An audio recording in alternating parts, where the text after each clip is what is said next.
Durante la Cuaresma de 1939, en vísperas del inminente estallido de la Segunda Guerra Mundial, de modo profético, el siervo de Dios, Monseñor Fulton Sheen, dirigió una serie de reflexiones en torno a las 7 palabras que Cristo profirió en la cruz, como expiación por cada uno de los 7 pecados capitales. Dichas reflexiones ayudaron a mucha gente para prepararse en orden a los difíciles tiempos que estaban por comenzar. Antes de continuar, les invitamos a suscribirse a nuestro canal aquí abajo y darle like. Nos ayudará mucho. Para estos tiempos de sufrimiento global, donde tenemos la oportunidad de vivir la cuarentena pascual, retomaremos estas propuestas en orden a 1. Empezar a conocer las trampas en las que cae nuestra conciencia. 2. Disponernos a ser sanados por Cristo mediante el perdón. Y 3. Mantener nuestro cambio de conducta de modo efectivo, particularmente para aquellos que vivimos en reclusión voluntaria y a veces no tan voluntaria. Para entender estas reflexiones, primeramente recordemos lo que es el pecado. Ante todo, es una falta contra la razón, la verdad y la conciencia recta. Atenta contra el amor verdadero para con Dios y para con el prójimo a causa de un apego perverso a ciertos bienes. Ahora necesitamos descubrir qué es un apego y cuándo se da. Es una vinculación afectiva, intensa y duradera con algo o con alguien cuyo objeto es la búsqueda y mantenimiento de sensaciones que hagan experimentar placer en la seguridad, querer en el aprecio y poder en el control de la situación. Están íntimamente ligados a los 3 grandes tipos de tentaciones que todos sufrimos: placer, querer y poder. Cuando consentimos las falsas ilusiones que las tentaciones nos presentan en torno a los diferentes tipos de pasión que poseemos, nos entrampamos en el engaño. Pero en realidad, ¿qué es una pasión? Ante todo, es una pulsión breve e intensa provocada por los movimientos del apetito nacido de la captación de las formas del bien y del mal sensible que se manifiesta con fuerza en nuestro organismo. En otras palabras, es ese bien y ese mal que captamos con los sentidos y que necesitamos distinguir para discernir en orden a decidir. Estos impulsos no solo son imperfectos, sino a consecuencia del pecado original son defectuosos y desordenados. Pero no pueden ser catalogados como buenos o malos porque se experimentan antes de formar nuestro juicio interior con el que tomamos decisiones. Nos sirven para que nuestra conciencia capte y distinga, como ya hemos dicho, el bien y el mal sensibles. Pero necesitamos entrenarlos en la apetencia del bien justo, del bien necesario, porque si no fácilmente caemos en el error y tarde o temprano también en el pecado. La primera de las grandes formas de pecado en ser reparados por Cristo en la cruz es la ira. Padre, perdónanos porque no saben lo que hacen. Como falta, la ira es el frenesí del furor. ¿Qué es la ira? Dentro de los 2 tipos de apetitos que poseemos, el concupiscible y el irascible, la ira se ubica en el segundo. Este movimiento enardecente como sana facultad, sí, sana facultad, es necesaria para a. Luchar contra el mal, esto es, resistir los ataques del demonio, combatir las tentaciones, alzarse contra actos injustos o inmorales. B. Nos permite esforzarnos para luchar por la ardua obtención de los bienes espirituales a los que tendemos por nuestra propia naturaleza humana. Es importante señalar que la potencia agresiva se orienta hacia donde se dirigen la inteligencia y la capacidad de deseo. Por eso, como toda pasión, la ira requiere ser guiada y reglamentada mediante su educación, ejercicio y práctica proveniente de las virtudes cristianas. En este caso son fundamentales las virtudes cardinales de la fortaleza y la justicia. ¿Cómo reconocer cuando la reacción iracunda es justa? Debe haber 3 condiciones. 1. Ha de haber objeto justo. Se aplica cuando las cosas no han sido llevadas según la justicia y bajo las reglas acordadas, se tenga o no el resultado en la concordancia con las expectativas propias. Ha de haber intención recta. La motivación que ha de seguir la justicia, esto es, apartarse del mal y hacer el bien necesario, no el que se nos antoja, implica que no hay que vengarse ni orientar las cosas para respaldar las propias expectativas. 3. Ha de haber reacción proporcionada. Esto es, la culpa cometida ha de expiarse en justa correspondencia al daño cometido. Se denomina proporcionalidad de la pena. Jesús mismo nos dejó varios ejemplos de la también denominada santa ira o justa cólera. Por ejemplo, cuando expulsa a los mercaderes del templo, no les dijo, con permisito, ¿pueden salirse por favor? Al corregir a Pedro, le dijo, apártate de mí, Satanás, porque no juzgas según los criterios de Dios, sino al modo de los hombres. Frente a la cerrazón de la mente de los fariseos, los miró con ira y con tristeza. Ante la muchedumbre reunida en torno al endemoniado epiléptico, exclamó, ¡ay, generación incrédula y perversa! ¿Hasta cuándo estaré entre vosotros y habré de soportarlos? Ni una de estas reacciones son lindas ni agradables, pero sí saludables y correctoras. De esta ira brota un justo odio. Sí, odio. Es la repugnancia y rechazo radical a algo que nos es desagradable. En este caso, ha de ser odio al pecado, a la injusticia y al atentado que se realiza contra las virtudes cristianas, esto es, contra el modo de vida verdaderamente cristiano. Vamos ahora hacia el otro lado de la moneda. La ira es injusta cuando su causa no es legítima, esto es, no es ni justa, no busca un bien necesario, ni es razonable, no se basa en la razón, lógica o la sana convivencia. B. Es excesiva, quiere decir que excede en tamaño o cantidad a lo necesario y o conveniente. C. Es vengativa, quiere decir que más bien se trata de un desquite que busca la injuria antes que la reparación, provocando un placer que conduce al sentimiento del rencor. Y D. Es duradera. Su tiempo es largo y prolongado. El odio de la ira injusta se proyecta contra Dios y contra el prójimo.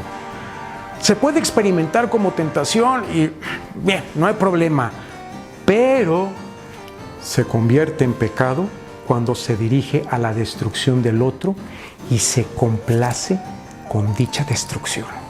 La ira como pecado es una omnibulación de la razón. ¿Qué quiere decir esto?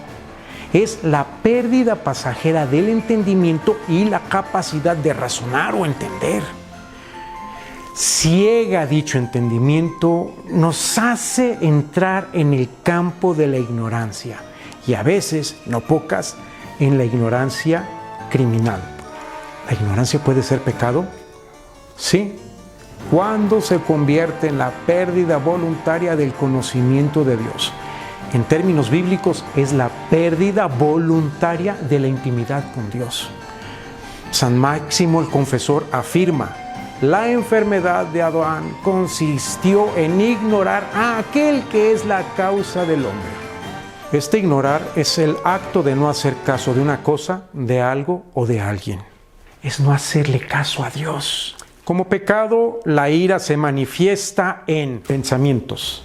Evagrio los denomina logismoi, pensamientos malvados.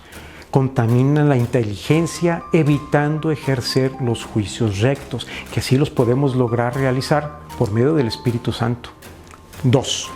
A través de las palabras. Es la expresión externa del pensamiento ya contaminado por el mal. Marino Restrepo afirma que una palabra insanamente colérica es como un caballo y su jinete es el demonio que se trepa para herir con perversa precisión el corazón del prójimo. Dichas palabras pueden matar física y moralmente mediante la maledicencia y la difamación. Uno las puede detectar cuando después de proferidas dejan una sensación de suciedad interior. Se quiere recuperar la cordura interior, pero no se puede porque ya sucedió. Obras. La imagen de la persona que se considera la fuente de la injusticia, no necesariamente que tiene que serlo, deja en el iracundo una marca de tristeza, porque es incapaz de controlarse, desbordándose en actos agresivos y destructivos, muy destructivos, a veces hasta la muerte. Ante este panorama tan adverso, ¿qué hacer? Jesús reacciona ante la ira pecaminosa con una ascendente actitud de misericordia, pidiéndosela al Padre para los demás, y de descendente compadecimiento hacia los agresores, llevándoles a lo profundo de su corazón misericordioso. No se nos olvide que en esos momentos ya lo están matando en la cruz, y esto lo hace bajo el poder del perdón. Padre, perdónalos porque no saben lo que hacen. De esta frase surgen dos lecciones. 1. La razón para perdonar es la ignorancia. Esta, en cuanto a pérdida voluntaria del conocimiento íntimo de Dios, tiene una dimensión social, esto es, nos incluye a todos, y por tanto bloquea nuestra inteligencia a nivel personal y también a nivel social. Nos aturde, nubla la natural capacidad para tener conciencia plena del mal. Porque si hubiera perfecta deliberación, comprensión plena de las consecuencias de los actos, no habría espacio para el perdón. Por eso no hay redención para los ángeles caídos, me consta. 2, no hay límites para el perdón. Fulton Sheen afirma que estas primeras palabras de Jesús en la cruz son la renuncia voluntaria a todos los derechos y la negación de los límites. ¿Qué pretende nuestro Señor? Simplemente ejercer el principio misericordia. Es el amor que rescata a quien se encuentra en indigencia material, moral, espiritual o cultural con entrega de cruz. La indigencia o miseria es la condición de injusticia, esto es, la carencia de un bien necesario por la cual una persona o grupo de personas no poseen las condiciones necesarias para sobrevivir de modo perdurable. El que es misericordioso rescata al indigente, literal, al que está a medio camino de la muerte y no puede salir adelante con sus propios medios, y lo hace al modo del buen samaritano, acercándose a dicha condición, curándole y cargándole para trasladarlo a un ambiente seguro hasta su recuperación, para que a su vez esa persona rescatada haga lo mismo con otros. Y es que si recibes misericordia, entregas misericordia. El agradecimiento de tu rescate implica el rescate de otros. Cristo en la cruz decidió prescindir de la justa compensación de las faltas cometidas contra Él para que en el último aliento de su apetito enardecente solicitara al Padre con todo el ardor de su corazón que la penalidad correspondiente a dichas faltas fueran condonadas, borradas. Al remitir mi ira para con los demás, esto es, al renunciar al justo pago moral de las faltas hacia mi persona, Dios hace lo mismo para con cada uno de nosotros.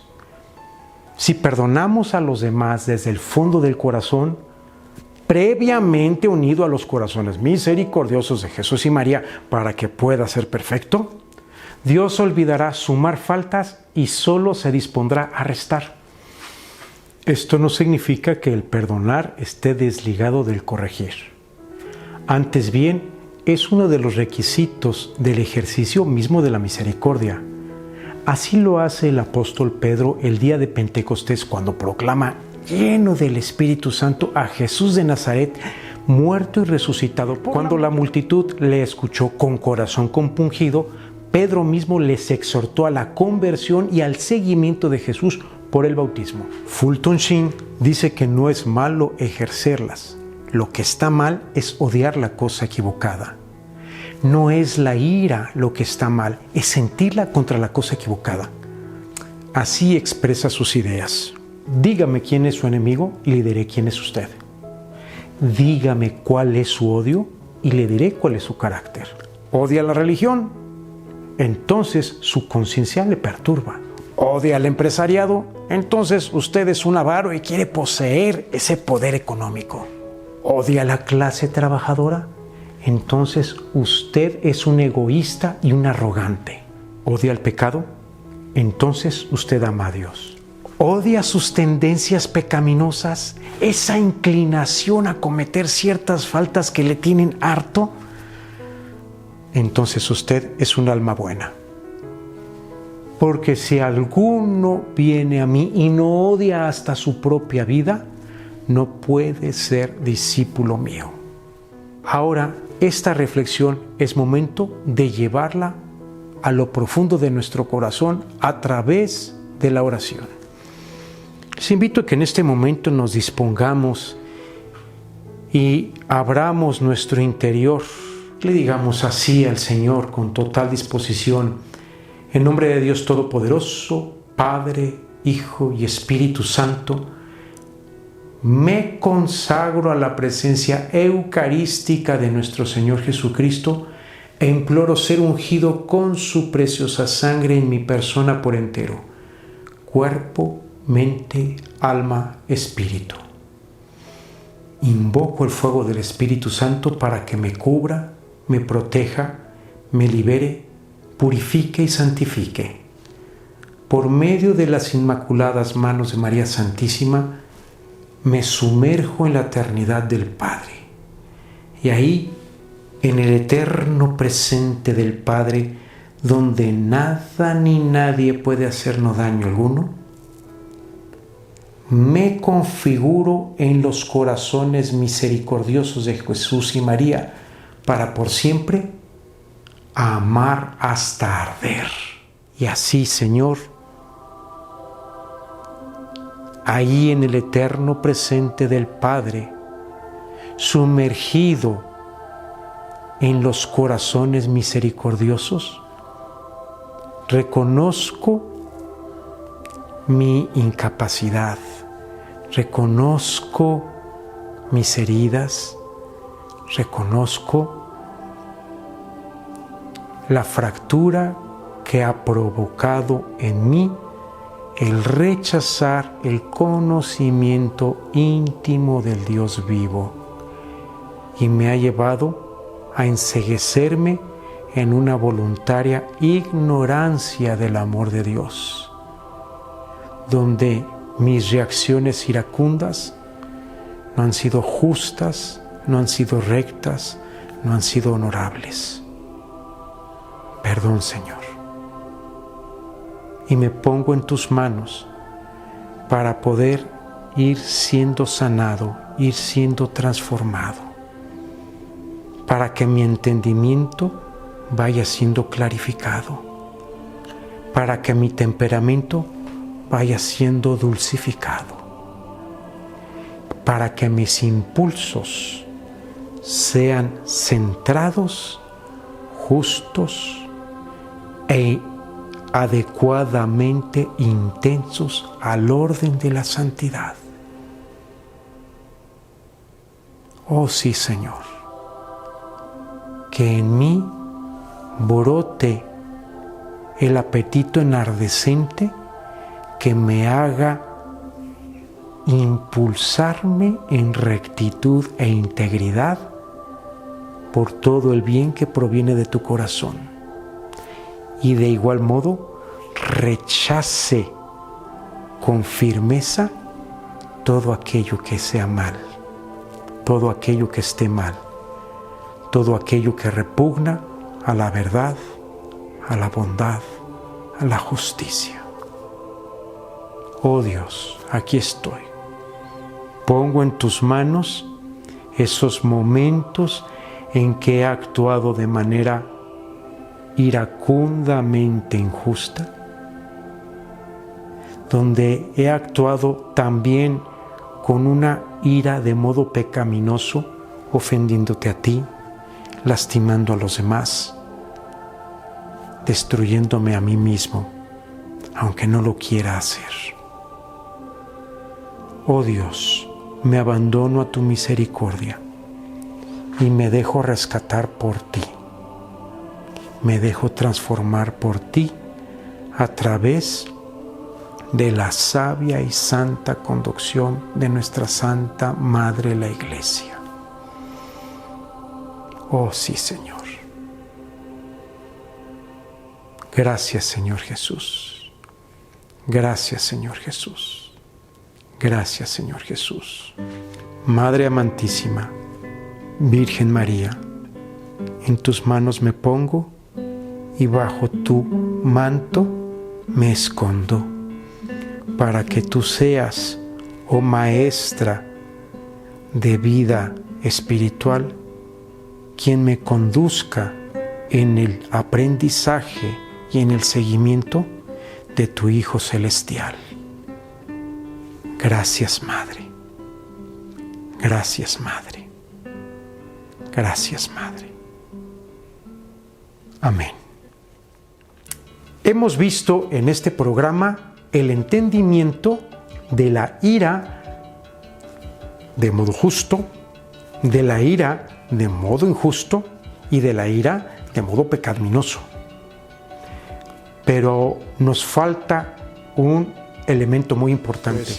Cuando hemos consentido habitualmente a la ira como pecado capital, ¿qué hacer? ¿Cómo trabajarlo? ¿De qué manera disponernos a salir de la trampa y dejarnos reconstruir? Eso lo veremos en el siguiente programa dentro de esta serie que estamos llevando. No se les olvide suscribirse a nuestro canal aquí y darle like. Que Dios los bendiga con el fuego de su Santo Espíritu y no se les olvide que por siempre hay que amar hasta arder. Nos vemos aquí, entre el mito y la doctrina.